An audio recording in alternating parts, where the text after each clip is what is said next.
You made the decision. It was clear. It was right. You knew it was right the moment you made it. And then something happened. Maybe it was an hour later, maybe it was at 2 a.m., but at some point you found yourself lying there, running through every possible version of how they might be feeling about it. Wondering if it was too harsh, wondering if you misread the situation, or wondering just maybe you should send one more message just to smooth it over, just to make sure they know you still care. And here's the part that probably confuses you the most. You've been in therapy, you've read the books, you understand why you do this. You can trace it straight back to a moment maybe in childhood. So why? Why are you still doing this? If we haven't met, I'm Dr. Kelly Kessler. I'm a doctor of physical therapy, transformation coach, and I help high achieving women move from self abandonment to self loyalty. This is episode 1 of a 5-part series called The Self Loyalty Journey. Here is the sentence I hear more than any other from the women I work with. And when they say it, there's always this mix of frustration and exhaustion and genuine confusion in their voice. I know what I need to do. I just can't stay with myself after I do it. That sentence is everything. Because what she's describing by saying that is not a knowledge problem. It's not a willpower problem.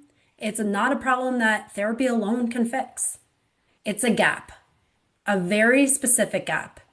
And once I show it to you clearly, you will never unsee it. There is a lie at the center of personal growth culture, and I want to name it directly. The lie is that awareness creates change. And while it's part of the equation, awareness alone is not enough. Now, before you close this video, I want to be really clear about what I am and am not saying. I am not saying therapy doesn't work. I am not saying the insight you've built doesn't matter. That work is real, it's profound, and it got you here. Here's what I mean. There is a journey that every woman I work with has walked. It starts with awareness. The first moment recognizing that the patterns you've been living with, you were not born with. They were handed to you, conditioned into you. You learned them because somewhere along the way, they were the safest way to be loved, the safest way to belong, the safest way to survive the dynamics you were in. Awareness of that is profound. It's real and it is necessary. And it leads to insight, the ability to understand why you over-explain, why you can't stop justifying decisions you've already made, why you freeze when a certain name lights up on your phone, why you take on other people's emotions as your personal responsibility, why you were conditioned, sometimes from very early on in life, to abandon yourself just to keep the peace. And here's where the gap opens up. And this is what I need you to hear. Awareness lives in the mind. Insight lives in the mind. And the patterns you are trying to change, they do not live in the mind. They live in the body, in the emotional body, in the throat that closes when you try to speak your truth, in the stomach that drops the minute you hold a limit, in the hands that reach for the phone at midnight to undo something you said that was completely correct, in the chest that won't stop replaying a conversation while you're supposed to be sleeping. Those are not thoughts. Those are conditioned responses. And no amount of understanding why they happen is going to make them stop happening. Because understanding something and having the capacity to stay present with it are two completely different skills. I want to say that again because it's the most important thing I will say in this entire series. Understanding something and having the capacity to stay connected to yourself while you feel it, those are two completely different skills. You can know you don't need to explain yourself, and your fingers still start typing the explanation.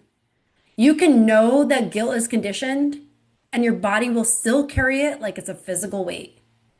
You can know their reaction is their responsibility, and your nervous system will still go into high alert the moment the reaction arrives.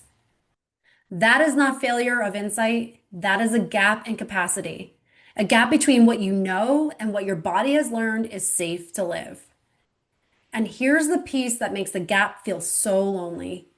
And I want to name the loneliness specifically because it comes up for nearly every woman I talk to. When you understand why you do something and you're still doing it, there's a particular kind of isolation in that because you feel like you should be past this. Because the women around you don't seem to be struggling in the same way. Because you've put in the work and it doesn't feel like you thought it would.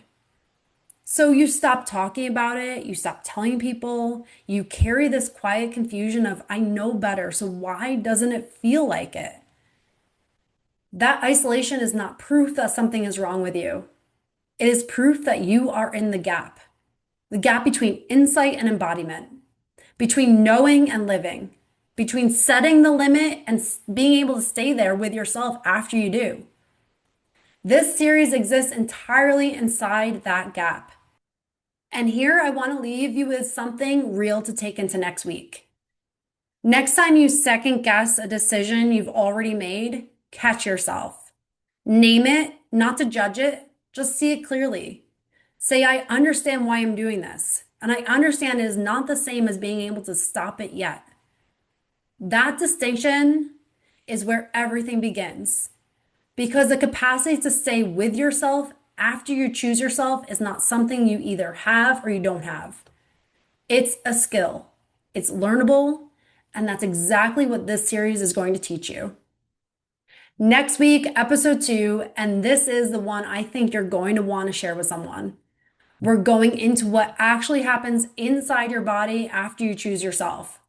Not just the anxiety of it all, but the guilt that feels like the verdict, the grief that doesn't make sense, the almost unbearable urge to text them back even when you know you shouldn't, and why every single one of those responses means something completely different than what you've been told. Subscribe so you do not miss episode 2 and the rest of the series. And if you want to go deeper right now, if you're already past the point of needing more information and you're ready for real support through this, the link to learn more about working with me is in the description. I'll see you next week. Thank you for spending this time with me today. If something in this episode stirred your truth, reminded you of your worth, or helped you see your patterns with more compassion, you're already rewiring your life. Remember, you don't have to earn your place, overgive to be valued, or shrink to keep the peace. You get to honor your voice, you get to protect your energy, you get to live aligned with who you really are. If you're ready to go deeper, explore more tools, or join a community of women walking this same path, head over to drkellykessler.com. Everything you need to continue this journey is waiting for you. Until next time, take a deep breath, trust yourself, and keep choosing the version of you who feels like home.